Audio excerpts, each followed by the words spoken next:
Hello, dear fans, friends, and subscribers. This is your host Ram on the Cricket Happening Show today. First, I'm very sorry that I could not come to the Cricket Happening Show. Unfortunately, I wanted to bring you the excitement of the day-night one day international that happened, which is the one which I'm going to have a sneak peek at it. But what a match we had!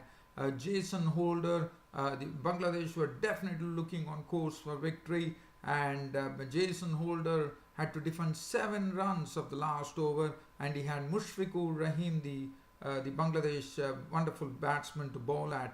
And what Jason Holder did is he actually defended that 7 runs, and in fact he gave away just 4 runs and picked up Mushfiqur Rahim's wicket, which was the biggest big wicket that they needed, and that was it. And once again, Mushfiqur Rahim, who has been always involved in some close finishes, today once again faltered at the finishing line, and it was all over. The West Indies had levelled the ODI series 1-1, with the final one going to be a real beauty. So I'll be talking about that match, and also we'll have a look at the tour match that is happening between India and Essex. So yesterday I could not talk to you, so I'll briefly look at the Indian innings and Essex innings as well. I can just give you a gist of it, as Essex were 237 for 5 after India made 395 all out. And also there is also the selection which has been made for the first test which is coming up. England squad for the first test has been announced. Adil Rashid, the leg spinner who did very well in the T20s and ODIs, is back, and also Moeen Ali is into the team as well. And also there is a new face by the name Jamie Porter, who has been really doing a wonderful job in the English domestic county cricket scene. So we'll talk about all that, but first let me take you down to that match between Bangladesh and the West Indies, and let's see what really happened.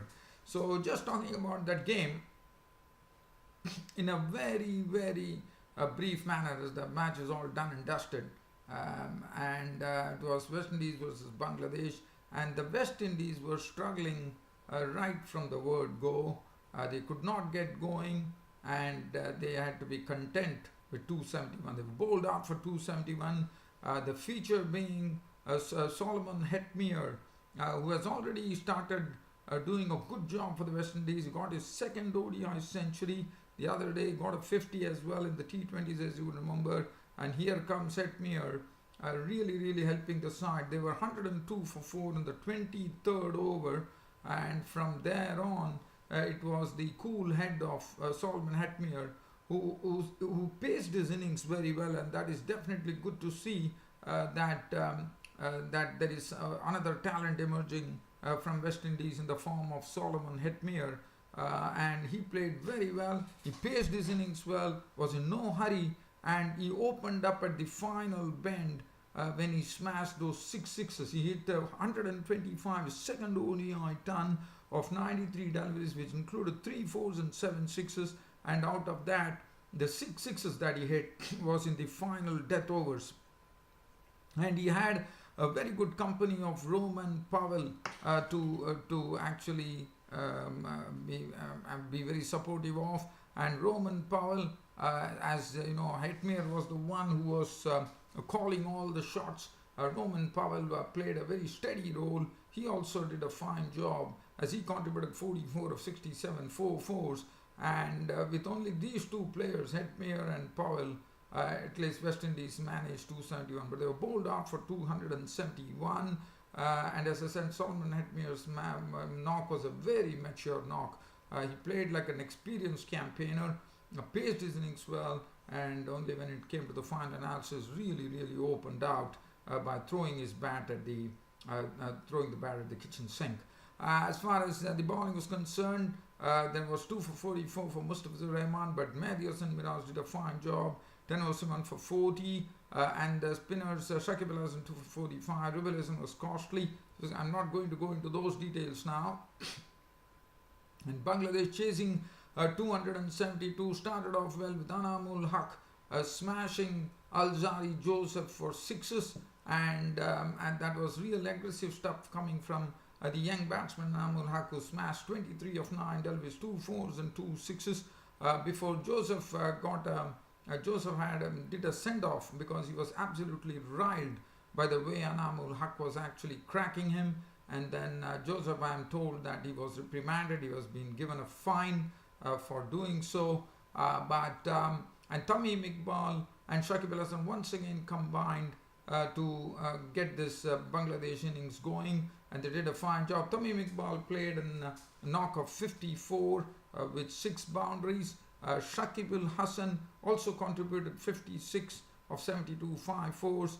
But and that was the time when Shakib Al Hasan left. The score was 145-3 in the 30th over. But then we got a wonderful partnership that happened. Mushfiqur Rahim and Mahmudullah. And also thought that Tamim Iqbal was a bit slow off the blocks as well. But Mahmudullah and Mushfiqur Rahim took the battle to the West Indies from 145-3. They really chiseled together a partnership. 87 runs in 16 odd overs. With Mushfiqur Rahim and Mahmudullah combining very well. But when things were looking very good, they were in control of that. Even with they were 232 for 3 in the 46 overs. So 5 more overs remained, and they required just 39 runs. And in 39 runs, especially considering that Mushfiqur and Mahmudullah were fully well entrenched at the crease, there was no doubt that Bangladesh were going to take it. But it was not the case. Mahmudullah was run out. Now that was the turning point in the game. Mahmudullah ran himself out in the 46 overs, run out for 39 or 51 deliveries with only 2 sixes and no boundaries.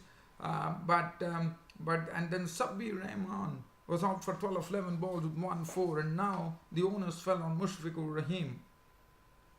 And then we saw and finally it all came down to the wire. And as far as Mushfiqur Rahim was there, hope was there. But again, that cardinal error that Mushfiqur Rahim every time commits, it was a full toss, and Holder ball a full toss, and Mushfiqur Rahim probably wanted to dispatch it over the fence, but in the process it went to Kimo Paul, who took the catch, and Holder was victorious there, as Mushfiqur Rahim was the big problem for them. As long as they had dislodged Mushfiqur Rahim, West Indies would have thought that they already won the match. And that was it. Mushfiqur Rahim was out with 7 runs to defend.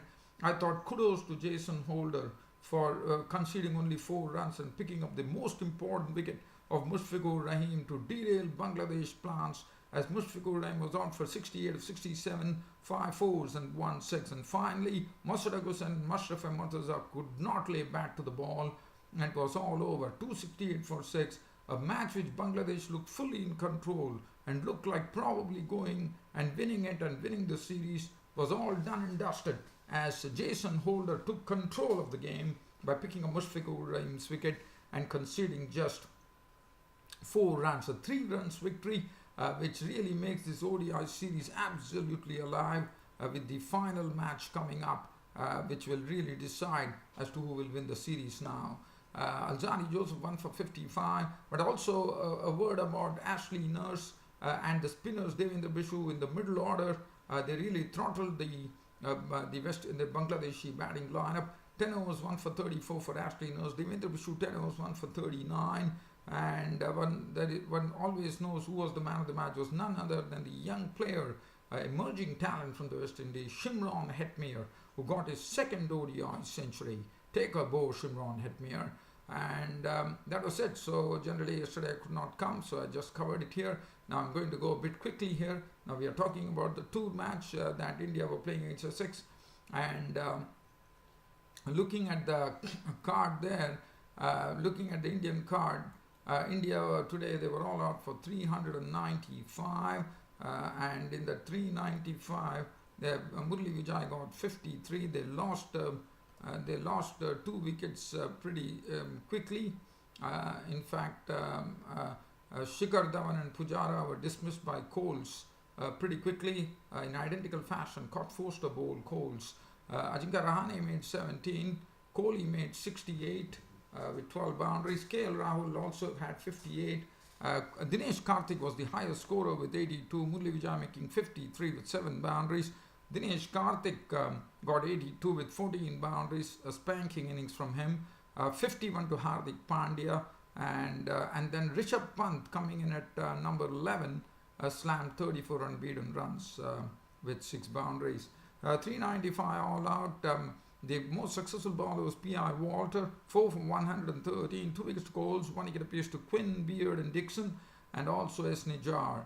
Now Essex, in the reply, they were 237 for 5, Brown was out for 11, Varun Chopra 16, Wesley 57 with 11 boundaries. So it was a stroke-filled innings from Tom Wesley. Pepper also impressed by making 68, another stroke-filled innings. There was a thorough entertainment when Wesley and Pepper were at the crease. They were peppering the boundary ropes at a really good frequency. R.K. Patel 19, 2 boundaries. First was now 23. Walter was not to do 230s on 5. The Indian bowling, Umesh Yadav did a fine job, 223, 230 for Ishan Sharma, who had good knowledge of the English conditions of playing the English county circuit. 9 was 140 for Shardul Thakur. And Mohammad Shami, unfortunately, was totally off colour. His 14 overs costing 59 runs. And one also had a look at some spinners as well. Only Ravindra Jadeja was about the spin, 2 overs, none for 17. Now, the next thing that I'm going to do is we are going to talk about the England selection. So as I said, England have selected their team, the team for the first test match, which is coming up at Edgbaston, and one sees that Adil Rashid, who has been doing so well, and finally he has got the call. I mean, probably they think that psychologically Adil Rashid could be one who could be very, very useful against the Indians. But as you know, Indians are bred on leg spin, but one has to wait and watch as to what Adil Rashid can definitely conjure up, because I have a feeling that Adil Rashid, whether he would be as successful as what he was in the limited overs version, one does not know, but one has to wait and see. But definitely if he has been selected, there might be something about Adil Rashid that probably they want to throw it at the Indians. It's the England squad for the first test. Well, it has Moeen Ali coming back into the team, and also Joe Root, Moeen Ali, yes, and then as I said, it consists of Joe Root, captain, Moeen Ali, James Anderson, Johnny Bass, wicketkeeper, Stuart Broad, Joss Butler, Alistair Cook, Sam Curran, Keaton Jennings was done well against India in the past, as you would remember, who got that 90 odd runs, if I'm not wrong, in Chennai.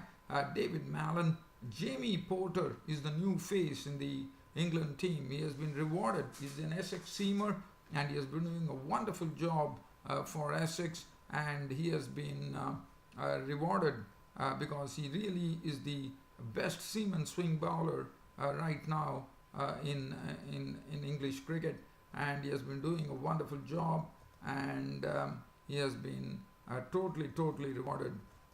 Jamie Porter is from Essex, and one has to see as to what he really comes up with. That'll be interesting to see, but I'm told that he has been doing a great job in the English county scene. And that's the precise reason one finds that Jamie Porter has come into the team. Well, dear fans, and he's a seaman swing bowler, and he could be quite a handful. Well, dear fans, subscribers, I don't have anything else to add on this. As I said yesterday, I could not come, but I came and covered it up today. Hope you all liked it, and once again, I'm looking forward to seeing you all on my next Cricket Happening show, which will be coming up on a Friday. Until then, it's good night from here.